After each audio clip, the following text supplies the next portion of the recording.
Hi friends, welcome to our channel. Bigg Boss finale అయిపోయిన తర్వాత Priyanka join మొట్టమొదటిసారిగా లైవ్లోకి వచ్చి తనకు ఆడియన్స్ అయితే దిమ్మ తిరిగే క్వశ్చన్స్ అడిగారు అని చెప్పుకోవచ్చు. తనకు ఆన్సర్స్ కూడా తనైతే చాలా ప్రశాంతంగా కూల్గా ఆన్సర్ ఇచ్చింది. అసలు తనకు ఎలాంటి క్వశ్చన్స్ అడిగారో మన ఆడియన్స్ చూసుకుంటే ఫస్ట్ తనకైతే నువ్వు లేడీ ఫైటర్ అక్క అని తనైతే పోవడం జరిగింది అనమాట. ఒక లేడీ ఫ్యాన్ అనమాట. అలానే కొంతమంది అక్క రీసెంట్గా జరిగిన కొన్ని ఇష్యూస్ పరిగణలోకి తీసుకొని మేము క్వశ్చన్స్ అడుగుతున్నాము. పల్లవి ప్రశాంత్ అభిమానులు మిమ్మల్ని ఏ విధంగా ఇబ్బంది పెట్టారు అని తను చెప్పినప్పుడు నాకు ఎటువంటి ఇబ్బంది వాళ్ళు కలగలేదు. నన్నైతే చాలా బాగా రిసీవ్ చేసుకున్నారు. నా కారుకు సైడ్ ఇచ్చి మరీ వాళ్ళు నన్ను ఘనస్వాగం పలికారు అని తను చెప్పిందనమాట. సో తను చెప్పిన మాటల ప్రకారం ఏంటంటే పల్లవి ప్రశాంత్ అభిమానులు కొంతమందినే టార్గెట్ చేశారు అని అయితే మనకైతే అనిపిస్తూ ఉంది. సో అలానే తను మాట్లాడుతూ పల్లవి ప్రశాంత్ అభిమానులే కాదు చాలామంది అభిమానులు వచ్చారు, నాకు చాలామంది ఘనస్వాగతం పలికారు, నా కారుకు సైడ్ ఇచ్చి నాకు షేకర్ ఇచ్చి సెల్ఫీలు తీసుకొని మరీ నన్ను బాగా స్వాగతం పలికారు అని తను చెప్పిందనమాట.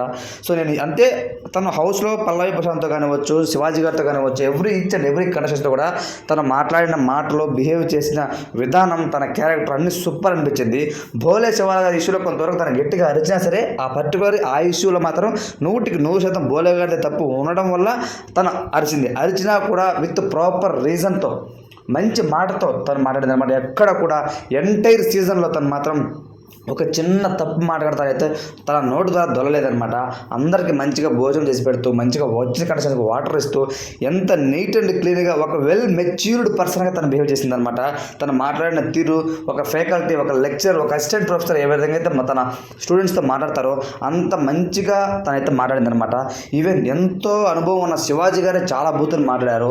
పల్లవి ప్రశాంత్ కూడా ఒకరి సందర్భంలో కొంతవరకు తను ఒక సైకోలాగా, ఒక మెంటల్గా బిహేవ్ చేశారు. ఒక్కొక్కరు ఒకలాగా. అమర్దీప్ జోరి చాలా బూతులు మాట్లాడాడు.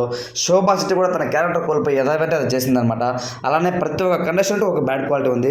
కానీ ప్రియాంక జైన్లో చూస్తే ఇప్పటి వరకు ఒక్క బ్యాడ్ క్వాలిటీగా లేదు. ఇంకా చెప్పాలి అంటే శోభా శెట్టి అండ్ అమర్దీప్ జోరి వాళ్ళ వల్లే తన క్యారెక్టర్ కొంతవరకు బ్యాడ్గా పోర్ట్రేట్ అయింది తప్ప నిజంగా తన స్వభావం అది కాదనమాట. మనమైతే చూసాము. అదేవిధంగా ఫ్యాన్స్ తను చెప్తున్నప్పుడు చాలా అయితే ఎమోషన్ ఉంది మన ప్రియాంక జైన్ లైవ్లో. నిజంగా ఫ్రెండ్స్ ఆ లైవ్ చూసినప్పుడు నాకు చాలా హ్యాపీ అనిపించింది. ఒక్కసారి మీరు కూడా ప్రియాంక జైన్ ఇన్స్టాగ్రామ్లో వెళ్ళి ఆ లైవ్ చూస్తే మీకే అర్థమవుతుంది అనమాట. నా పాయింట్ ప్రకారం ప్రియాంక జైన్ సూపర్ అనిపించింది ఫ్రెండ్స్. తన క్యారెక్టర్ కానీ, యాటిట్యూడ్ కానీ బిగ్ బాస్ హౌస్లో మీకు ఏమనిపించింది కామెంట్ రూపంలో తెలియచేయండి. Thanks for watching.